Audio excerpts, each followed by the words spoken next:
तो आपको मैं बता देता हूँ कि अभी 2 ही नहीं है, एक पूरा खदेड़ा होने वाला है। यहाँ पर बहुत सारे लीडरों के साथ जो जो यहाँ पर घपला घोटाला किया है, वो सब के सब का राज खोला जाएगा। लोग ये कह रहा है कि भारत सरकार को हटाने के लिए हम एकदम तैयार हैं, जल्दी हटा दें, इलेक्शन तो अभी नवंबर में होगा, अभी हो जाए तो अभी हम लोग जीत जाएं। तो हम लोगों को पूर्ण उम्मीद है कि हमारी सरकार आने वाली है। बीमारू राज्य में सिर्फ बिहार बच गया है, बाकी तो सब राज्य बाहर हो गए। तो सबसे पहला चैलेंज तो है, अभी इतने सालों में जो सरकार यहाँ पर है, इसने 2 डिकेड से ज्यादा यहाँ पर राज किया और अपने प्रदेश को बीमारू राज्य से नहीं निकाला। ये तो दुर्भाग्य की बात है कि सबसे ज्यादा बिहारी अपने नाम पे गाली खाता है। बिहारी होने का गाली बिहार से बाहर लोगों को खाना पड़ता है। तो हम लोगों को जब पता चलता है, जब बाहर में जाते हैं, लोग बोलते हैं अरे 9वां पास आपका मुख्यमंत्री था और अनएजुकेटेड लोग हैं, तो हमें बड़ी पीड़ा होती है। न जात की बात कर रही है, न धर्म की बात कर रही है, ये बात कर रही है लोगों की मुद्दा की। मुद्दा क्या है लोगों का? कौन ऐसा आदमी है जो चाहता है कि टेंटेड लोग जीत के आए? कौन चाहता है कि प्रदेश में लूट हो?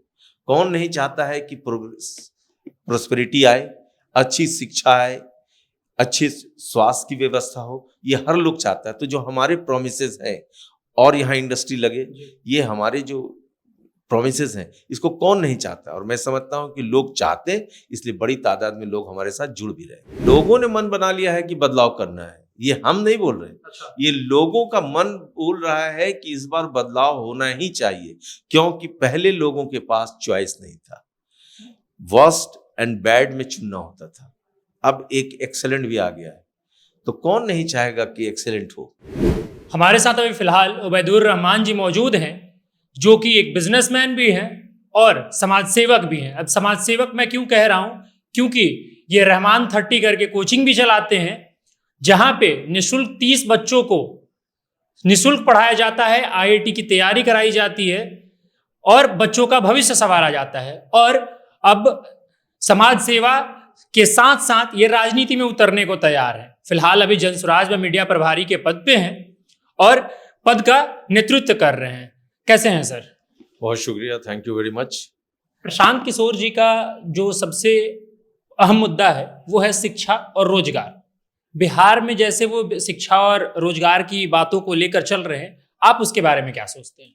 देखिए, बिहार की सबसे बड़ी ज़रूरत जो है वो है अभी इस वक्त शिक्षा, इसलिए कि यहाँ इस प्रदेश में शिक्षा की हालत बहुत ख़राब है और शिक्षित लोगों को रोज़गार नहीं है, इसलिए कि जो उनको शिक्षा दिया जा रहा है उस शिक्षा से वो रोज़गार नहीं पा सकते हैं, इसलिए कि नॉलेज बेस्ड एजुकेशन की बहुत कमी है, क्वालिटी एजुकेशन नहीं है।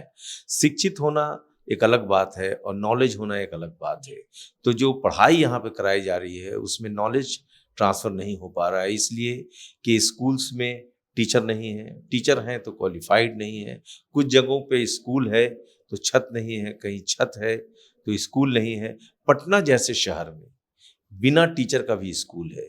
तो ये सब चीज़ें को दूर करने के लिए, शिक्षा में एक सुधार करने के लिए जन स्वराज पार्टी ने कहा है, और सिर्फ कहा ही नहीं है, वो ये कहा है कि हम एक नेतरहाट के जैसा, नेतरहाट एक एग्जाम्पल दे रहे हैं कि जो क्वालिटी एजुकेशन की बात हो रही है, उस क्वालिटी एजुकेशन देने के लिए नेतरहाट के पैटर्न का हम लोग हर अनुमंडल में एक स्कूल खोल देंगे। जब तक ये स्कूल नहीं खोलता है, प्रशांत किशोर जी ने कहा है, तब तक कोई भी गार्जियन अपने बच्चे को प्राइवेट स्कूल में भेज सकता है और उसकी फीस सरकार देगी। जन स्वराज पार्टी आएगी तो वो देगी। तो ये बहुत बड़ी बात है और हर आदमी ये जानता है कि सरकारी स्कूल अगर अच्छे तरीके से चलाया जाए तो अच्छा होता है, लेकिन वो चल नहीं रहा है। उसको अगर हम लोग सही तरीके से सुधार दें तो लोग सरकारी विद्यालय में अपने बच्चों को भेजेंगे, और जब तक वो व्यवस्था नहीं बनती तब तक प्राइवेट स्कूल में भेज करके उनकी एजुकेशन को पूरी की जाएगी। ये हमारा वादा है। अच्छा, पलायन रोकने की भी बात हो रही है बिहार से। आपको लगता है कि बिहार से पलायन रोकने वाली बात असरदार है बिहार के लिए? बिल्कुल असरदार है और बहुत ज़रूरी है। हर गार्जियन चाहता है कि उसका बच्चा पलायन ना करे। कोई भी पलायन मजबूरी में कर रहा है, क्योंकि अपने घर पे रहना हर आदमी चाहता है। मैं खुद ही विदेश में रहा हूँ बहुत जी। साल तक। उतने साल रहने के बाद मुझे भी लगा कि नहीं, मुझे वापस आना चाहिए। अगर यहाँ पर हमारी जो नॉलेज थी, जो चीज़ थी, उसको अगर फुलफिल कर दिया जाता तो हम भी बाहर नहीं जाते। तो मैं पीड़ा समझता हूँ इसलिए कि सिर्फ गार्जियन को ये बात नहीं होता है कि बच्चा बाहर गया। जब गार्जियन बीमार पड़ता है ना, तो दोनों तड़पता है, गार्जियन भी तड़पता है और बच्चा भी तड़पता है। तो ये सारी पीड़ा, ये पाप किया है लोगों ने। और जन स्वराज पार्टी के सूत्रधार प्रशांत किशोर जी ने आते ही एक बात कह दी, जो सीडी रेशियो है, यानी इस प्रदेश का पैसा, अभी तक किसी पार्टी ने सीडी रेशियो को सही से बताया भी नहीं था कि जो हमारे प्रदेश का पैसा है वो गुजरात में चला जाता है या दूसरे प्रदेश में चला जाता है, जहां पर इन पैसों की वजह से रोजगार लगाए जाते हैं और उस रोजगार बिजनेस लगाए जाते हैं।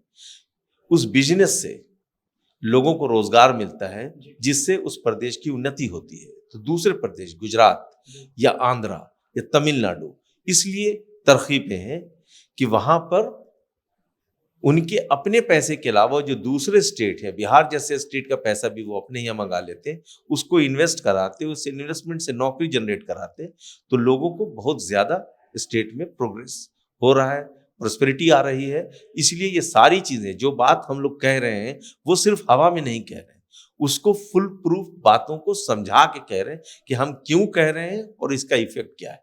अच्छा, मौजूदा राजनीति की अगर बात करें तो कौन से ऐसे नेता हैं जो आपको सबसे ज्यादा अभी प्रभावित करते हैं? हमारे को तो मेरे ही नेता प्रशांत किशोर प्रभावित करते हैं।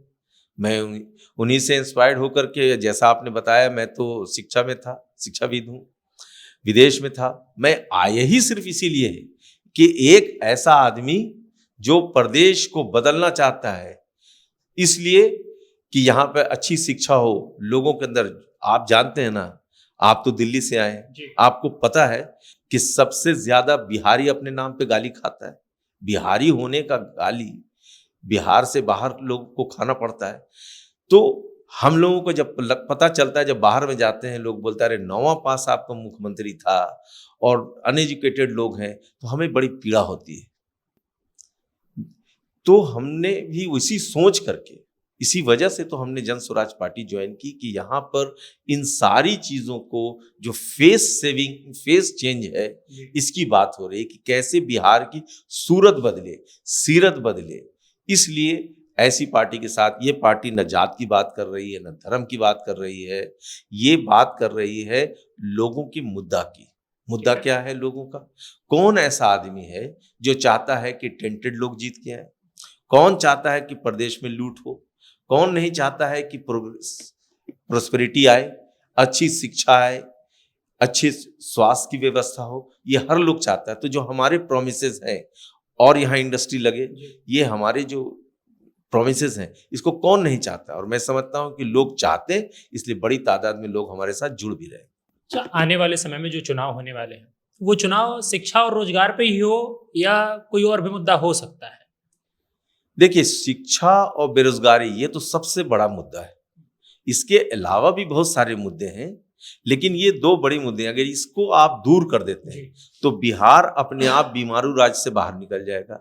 बीमारू राज्य में सिर्फ बिहार बच गया है, बाकी तो सब राज्य बाहर हो गए। तो सबसे पहला चैलेंज तो है, अभी इतने सालों में जो सरकार यहाँ पर है, इसने 2 डिकेड से ज्यादा यहाँ पर राज किया और अपने प्रदेश को बीमारू राज से नहीं निकाला। ये तो दुर्भाग्य की बात है। तो सबसे पहले तो हम ये करें। और भी हमारे पास बहुत सारी योजनाएं हैं, इसलिए कि आप जानते हैं कि जिसके यहाँ जितना आप इस केरला के पास क्या है? केरला के पास ना तो मिनरल्स है, ना बड़ी इंडस्ट्रीज हैं। उनके पास क्या है? उनके पास एजुकेशन है, 100% एजुकेशन। उस 100% एजुकेशन से वहां की सरकार, लोगों को सैलरी देने में परेशानी आती है सरकार को, लेकिन लोगों के अंदर प्रोस्पेरिटी बहुत है। वो किस लिए है? वो इसलिए है कि वहां पर एजुकेशन है। तो एजुकेशन रहेगा, लोगों के अच्छे हेल्थ रहेंगे, अच्छी एजुकेशन मिलेगी, स्टेट का अपने आप प्रोस्पेरिटी आ जाएगी। इस बार बिहार में जो चुनाव होने वाले हैं, आपको क्या लगता है कि इस बार बदलाव जरूरी है?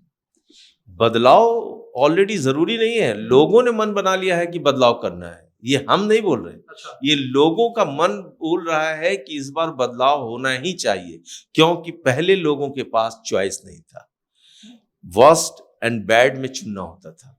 अब एक एक्सेलेंट भी आ गया है, तो कौन नहीं चाहेगा कि एक्सेलेंट हो। एक्सेलेंट की जरूरत तो सबको है।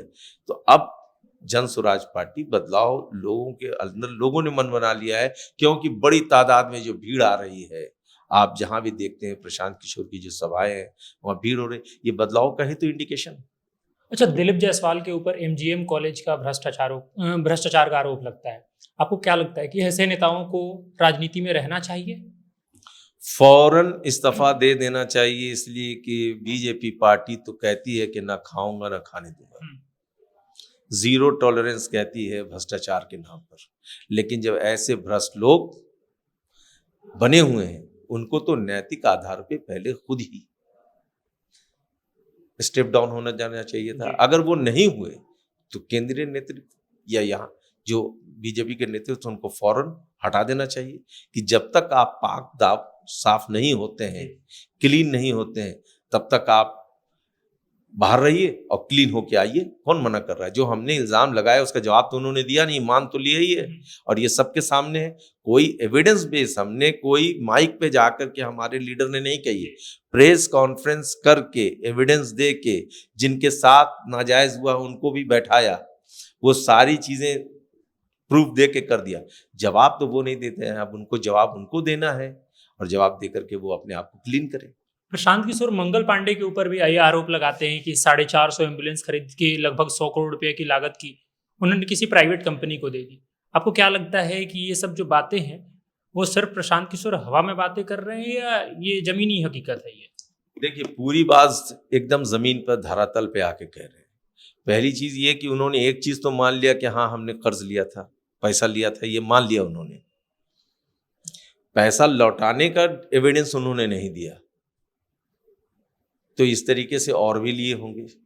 दूसरी चीज ये कि एक बड़ी ब्रांडेड कंपनी टाटा मोटर्स जैसी कंपनी को उन्होंने टेक्निकल ग्राउंड पर अलग कराया, और एक ऐसी कंपनी को टेंडर दिया जो बहुत ही पॉपुलर नहीं है और जिसके सर्विस सेंटर भी पूरे बिहार में नहीं। एम्बुलेंस जैसी सर्विसेज, अगर उसमें कोई माल फंक्शन आ जाए, कोई प्रॉब्लम हो जाए, तो उसका सर्विस सेंटर नहीं होगा तो कितनी टाइम लगेगी। ये सारी चीजों को इग्नोर करके वो कौन सी वजह थी जिसकी वजह से ये दिया गया, और जो दूसरी जगहों पे सस्ता लिया जा रहा है, 2 साल पहले जो रेट था उससे उन्होंने बढ़े हुए रेट पे, बहुत ज्यादा बढ़े हुए रेट पे लिया, तो ये रिश्ता क्या कहलाता है? और सिर्फ यही नहीं, उन्होंने किसी चीज का जवाब नहीं दिया, और हमारे सूत्रधार प्रशांत किशोर जी ने प्रेस कॉन्फ्रेंस करके एविडेंस वाइज हर चीज का एविडेंस दिया है, ये नहीं कि सिर्फ कह दिया है। तो आपको मैं बता देता हूं कि अभी 2 ही नहीं है, एक पूरा खदेड़ा होने वाला है। यहाँ पर बहुत सारे लीडरों के साथ जो जो यहाँ पर घपला घोटाला किया है, वो सब के सब का राज खोला जाएगा। जब बिहार में जब हम आते हैं तो बात होती है शराबबंदी की। आपके हिसाब से बिहार में शराबबंदी कितनी सफल है? यहाँ पर शराबबंदी सिर्फ पेपर में है, होम डिलीवरी होता है, शराब लोग पी रहे हैं, कहीं भी जाइए इजीली अवेलेबल है, बाजारों में नहीं अवेलेबल है, होम डिलीवरी हो रहा है। सरकार ये सिर्फ पेपर पर बंद है, और इससे सरकार का खजाना खाली हो रहा है। जो रेवेन्यू उससे आना है वो रेवेन्यू कहीं और जा रहा है, भ्रष्ट अधिकारियों के पास जा रहा है, नेता के पास जा रहा है, पुलिस वाले कमा रहे हैं, लेकिन सरकार को राजस्व, उसके जो ट्रेजरी है उसमें कोई पैसा नहीं आ रहा है। वो पैसा जो सरकार के खजाने में आना चाहिए था, जिससे हम वेलफेयर स्कीम चलाते, वो इस सरकार ने इसको किस वजह से रोका है, सब लोग जानते हैं कि इसके पीछे गड़बड़। अदरवाइज यहाँ पर बिल्कुल शराब रुकने जैसी कोई चीज नहीं, और ज्यादा लोग पीने लगे हैं। वजह ये है कि पहले वो जाकर के होटल में, रेस्टोरेंट में या किसी पब में जाके पीते थे, अब वो घर पे पीते हैं। जब घर पे पीते हैं तो घर के लोगों को भी इन्वॉल्व कर रहे हैं। अच्छा, आपको लगता है कि बिहार में इस बार जनस्वराज पार्टी सत्ता में आएगी? 100% सत्ता में आएगी, इसलिए कि बदलाव की लहर आ चुकी है। जो भीड़ देख रहे हैं पब्लिक में, जो हम लोगों को सपोर्ट मिल रहा है, जो लाइन लगा के लोग हमारी प्रोमिसेस को सुन रहे हैं और कह रहे हैं कि बहुआ तो इलेक्शन जो है 2 महीने बाद का है, अब ये हो जाए ताकि हम लोग वोट देके ही भरत सरकार को हटा दें। लोग ये कह रहा है कि भरत सरकार को हटाने के लिए हम एकदम तैयार हैं, जल्दी हटा दें। इलेक्शन तो अभी नवंबर में होगा, अभी हो जाए तो अभी हम लोग जीत जाएं। तो हम लोगों को पूर्ण उम्मीद है कि हमारी सरकार आने वाली है। अच्छा, एक आखिरी सवाल है मेरा। प्रशांत किशोर युवाओं को टारगेट कर रहे हैं, युवाओं से बात कर रहे हैं, युवाओं से जुड़ना चाह रहे हैं। बाकी अन्य पार्टियां हर तबके के लोगों से जुड़ना चाहती है, बूढ़े बुजुर्ग से ज्यादा, पर प्रशांत किशोर युवाओं से जुड़ रहे हैं। इसका मुख्य कारण क्या है? इस प्रदेश में सबसे ज्यादा युवा है और युवा ही जो है वो किसी स्टेट का भविष्य होता है। ठीक है। उसको कन्विंस करना कि तुम्हारे लिए नेक्स्ट 5 ईयर या नेक्स्ट 10 ईयर कैसा होना है, ये प्लान हम आज उनको बता रहे हैं। ऐसा नहीं है कि सिर्फ युवा, हम लोग युवाओं को टारगेट कर रहे हैं। टारगेट तो हम सबको कर रहे हैं। जो प्रोमिसेस है, जो 5 प्रॉमिस हमने किया है, उसमें सबके लिए है। लेकिन चूंकि युवा एक फ्रेश ब्रेन होता है, वो फ्रेश ब्रेन जान रहा है और देख रहा है, वो समझ रहा है कि हमें ये चेंजेस होना चाहिए। आप भी, हम जो मेरे एज के लोग हैं, इनके अंदर चेंजेस लाने में बड़ा टाइम लगता है, लेकिन युवा के अंदर वो चेंज चाहता है कि हर चीजों का चेंज हो जल्दी, इसलिए हमारे साथ युवा है। ठीक, बहुत बहुत धन्यवाद आपका। तो आप सुन रहे थे उबैदुर रहमान जी को। इनकी बातों पे आपके क्या विचार हैं? आप अपने राय जो है हमें कमेंट बॉक्स में जरूर लिखिएगा। धन्यवाद।